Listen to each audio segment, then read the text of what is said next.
My name is Anna. I'm 24 years old, and for as long as I can remember, I've been the shadow in my own family's perfect portrait. I live in Boston, in a small apartment that feels more like a home than the sprawling house I grew up in.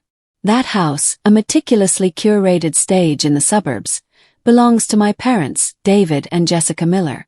To the outside world, they are the epitome of success. My father, a respected financial consultant with a charismatic smile, and my mother, a woman who turned social climbing into an art form. Her life a series of charity galas and perfectly hosted dinners. My life, by contrast, is a quiet rebellion. I'm a graphic designer for a small, independent publisher. I wear black not because I'm mourning, but because it's simple, and it makes me feel invisible when I want to be. I find solace in the crisp lines of typography and the infinite shades of gray. It's a world of my own making, a world far removed from the polished mahogany and blindingly white smiles of my family. My relationship with them is a fragile, fraying thread. Every phone call is a minefield of passive-aggressive comments about my career choices, my single status, my refusal to play the role of the perfect daughter. They don't see Anna, the woman who pays her own rent and loves her job. They see a blemish, a disappointment, a story that doesn't fit their carefully crafted narrative of familial perfection.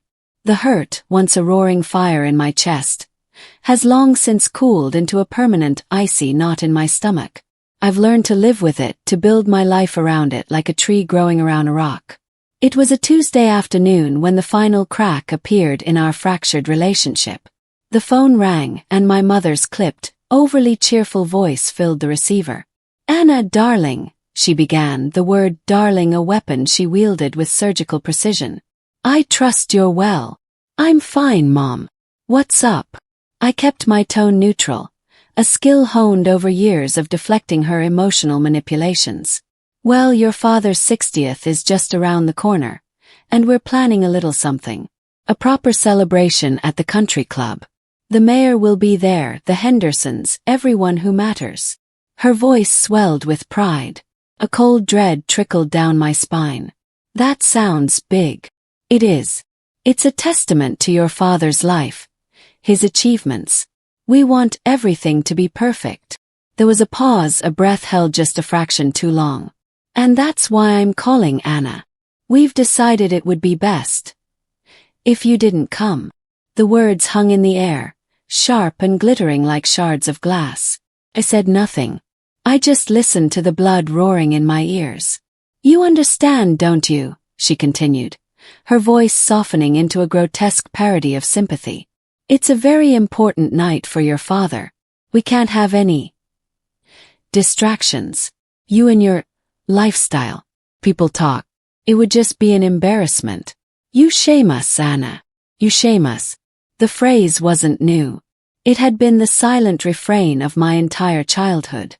It was whispered in the way they looked at my report cards, but not in the right subjects, the way they dismissed my art as a messy hobby, the way they introduced me to their friends with a tight, apologetic smile.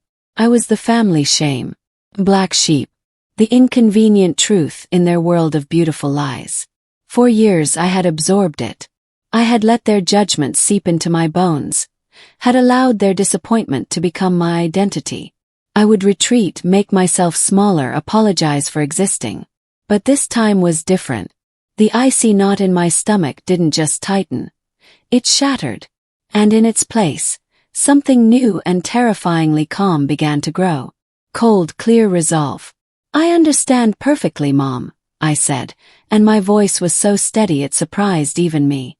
"Don't worry. I won't be a distraction." I hung up the phone before she could reply. I stood in the middle of my quiet apartment, the afternoon sun casting long shadows on the floor. The hurt was there, a dull, familiar ache. But beneath it, the gears of a long-dormant machine were beginning to turn. They wanted a perfect party, a celebration of a perfect life. They had built their world on a foundation of carefully constructed illusions. And I, the family shame, knew where all the bodies were buried. An idea, cold and brilliant, began to take shape in my mind. I wouldn't crash their party. I wouldn't make a scene. I would do something far more devastating. I would send a gift. The next 2 weeks were a blur of methodical, almost feverish activity.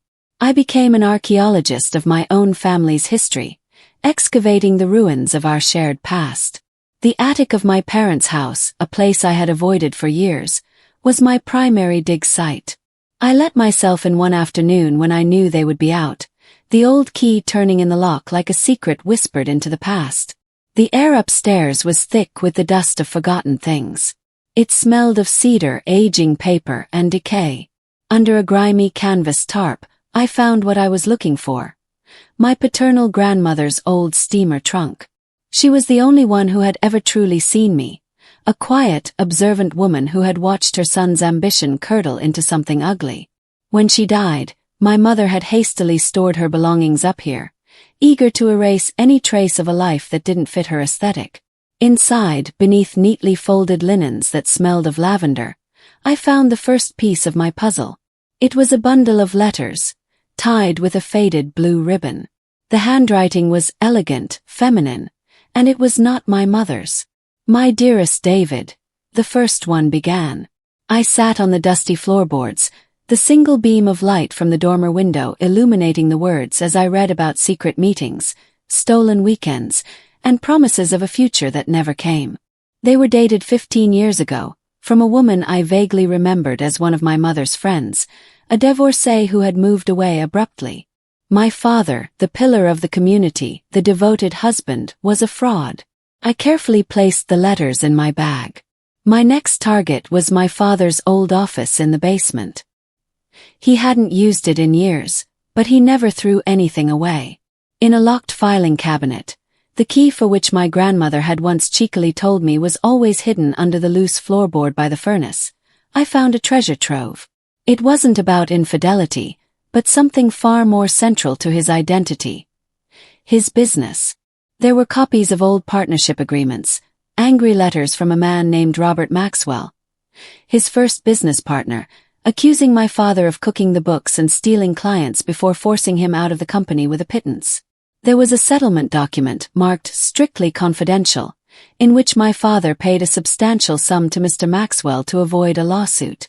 And tucked in the very back, a stack of threatening letters from a loan shark, dated from the early days when his thriving business was on the brink of collapse.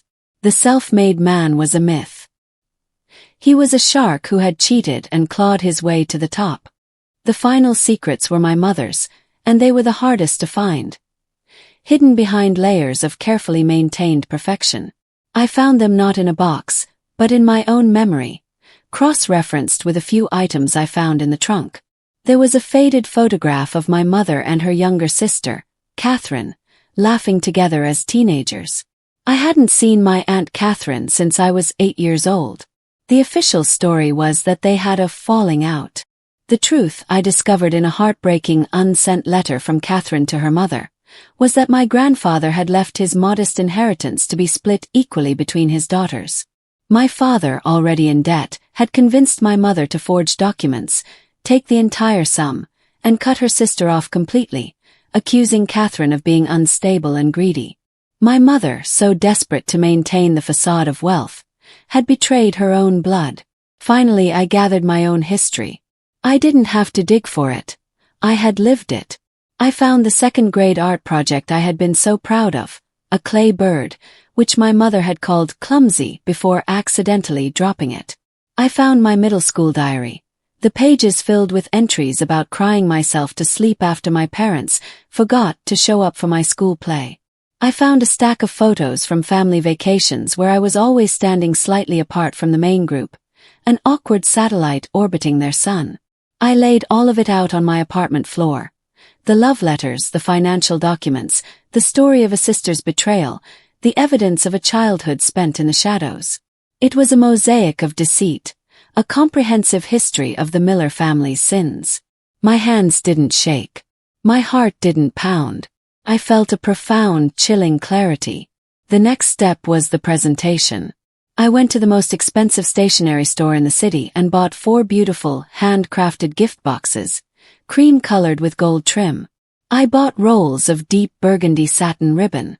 Each piece of evidence was carefully placed inside a corresponding box. Box 1 for my father, The love letters bundled together with a small, discreet photo of him and his mistress at a cafe, taken by a private investigator Robert Maxwell had apparently hired. The card read, "For Dad, to remember the passions that have defined you." Box 2 for my mother. The photograph of her and Catherine, placed on top of a copy of the forged inheritance document and the desperate letter from her sister. The card, "For Mom, a reminder that family is forever." Box 3 for the guests. This one was larger. It contained the angry letters from Robert Maxwell, copies of the loan shark's threats, and the confidential settlement. I arranged them like a corporate portfolio.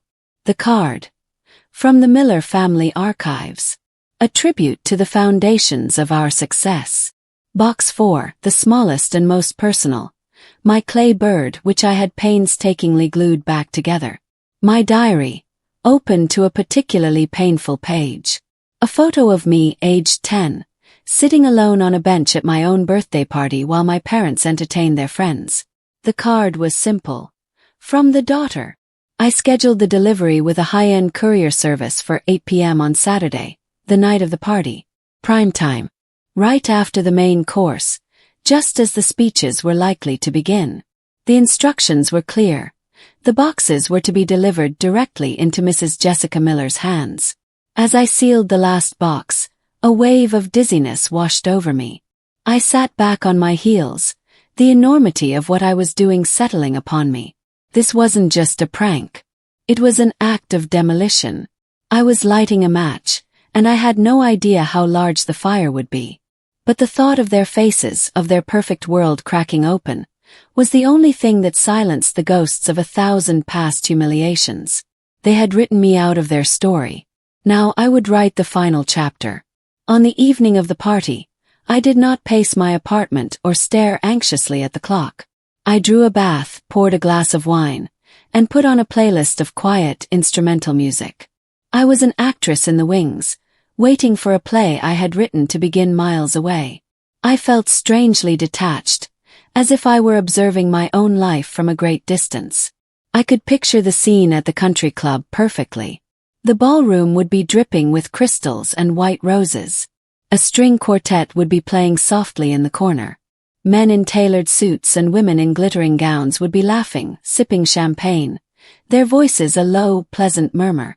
My parents would be at the center of it all, radiant, gracious, the king and queen of their meticulously crafted kingdom. My father, with his practiced, charming smile, accepting congratulations. My mother, a vision in silk, gliding through the crowd, her every gesture a study in refined elegance. At 7:59 p.m. my phone buzzed. A text from the courier service. Package delivered and signed for by J. Miller. Showtime. I closed my eyes and let the scene unfold in my imagination, a movie projected onto the back of my eyelids. The courier, dressed in a sharp uniform, would have entered the ballroom, his presence causing a minor stir. He would have approached my mother, holding the stack of exquisite boxes. I could see her initial confusion melting into delighted pride. A surprise gift. How thoughtful. How public. "Oh my goodness," she would say, her voice carrying across the suddenly quiet room. "Look, David. A special delivery." She would place the boxes on a central table, a little crowd of curious, well-heeled guests gathering around. The presentation would impress them. This was a gift of taste, of substance. "Who are they from?" someone would ask. My mother would pick up the largest card, the one attached to my father's box, and read it aloud. "For Dad, to remember the passions that have defined you." A knowing, gentle laugh would ripple through the guests. How sweet. My father would open it. The laughter would die in his throat. I pictured his face, the blood draining from it. His charming smile freezing and cracking like thin ice. He would see the letters, the familiar handwriting. He would see the photograph. He would quickly try to close the box, but it would be too late. His closest friend, old Mr. Henderson, standing right beside him, would have already seen it. His eyes would widen, a flicker of recognition, of shock. "Is that Martha?" He might whisper, just loud enough for those nearby to hear. Before the confusion could fully set in, my mother, oblivious, would move to the next box. A reminder that family is forever. She would pull out the picture of her and Catherine, her smile momentarily genuine, a flicker of nostalgia. And then she would see the legal documents underneath. The forgery. Letter. Her hands would begin to shake. Her best friend, Eleanor, would peer over her shoulder. Good heavens, Jessica, what is this? At the same time, another guest, perhaps the mayor, feeling left out, would have taken the liberty of opening the third, larger box. The family archives. He would scan the first page, a letter from Robert Maxwell. His brow would furrow. This wasn't a tribute. It was an accusation. David, he'd say, his voice losing its jovial tone. What is the meaning of this? Fraudulent accounting. Embezzlement. The words would fall into the silent room like stones into a still pond. The whispers would start, spreading like a virus from table to table. The string quartet would falter, their melody dissolving into a discordant scrape of strings. And then someone, perhaps a curious niece or nephew, would open the last small box. The one that was simply addressed, from the daughter. They would pull out the broken, glued-together bird. The diary. The photograph of the lonely little girl. There would be no grand explosion. Just a slow, creeping implosion. The foundations of their perfect world would be crumbling in real time, in front of everyone they had spent a lifetime trying to impress. The conversations would become a series of frantic, hushed questions. David's affair. Jessica's theft. The dirty secrets of the business. And underpinning it all, the quiet, heartbreaking evidence of the daughter they had cast aside.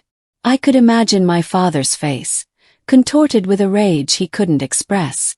I could see my mother, her mask of perfect composure finally shattering, revealing the terrified, hollow woman beneath.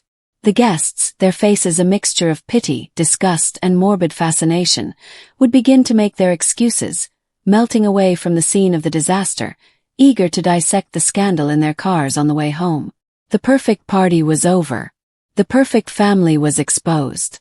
All that would be left in that glittering ballroom would be my parents, standing alone amidst the wreckage of their lies.